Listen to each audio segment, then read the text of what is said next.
Hey, this is Pastor Tom. Thanks for joining me for this Sunday's preview.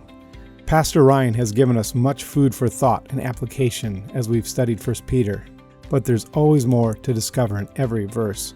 We thought it would be helpful to take 1 week and focus our thinking on 1 Peter 5, 8 through 9, seeking to understand what this scripture teaches us about our adversary, known as the devil and Satan. Here are these 2 verses. Peter writes, "Be sober-minded, be watchful.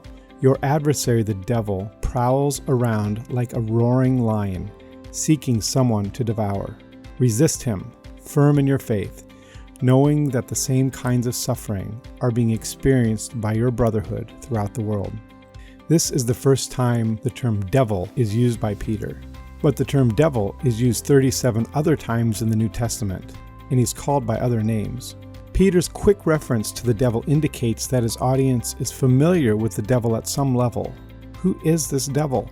Where did he come from? And why is he so opposed to Christians? Why is there a focus here on just the devil? What about all the other demons that we see active in the Gospels? Peter says the devil is like a lion, prowling and roaring. What is implied by these images? Does this give us any insight into the activity or methods of Satan? Is this different than when Satan seeks to lie and deceive? By saying the devil is prowling like a lion with roars intent on devouring, it is clear that Satan is active and destructive.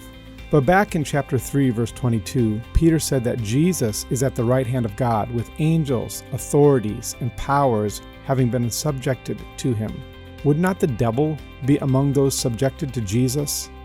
Then why is he able to continue such destruction against Christians? Devour is a strong word. It certainly implies death. Does the devil have the ability to kill people, even Christians? Or is this just hyperbolic imagery? Surrounding these descriptions of the devil, we have 3 commands: be sober-minded, watchful, and resist. Why did Peter choose these words, these commands, and not, for example, pray against Satan, or say anything about casting out the devil? How are we to carry out these commands? And last, Peter makes clear that we suffer as Christians. Is this suffering caused by the devil? If we resist him, does this mean we will escape suffering?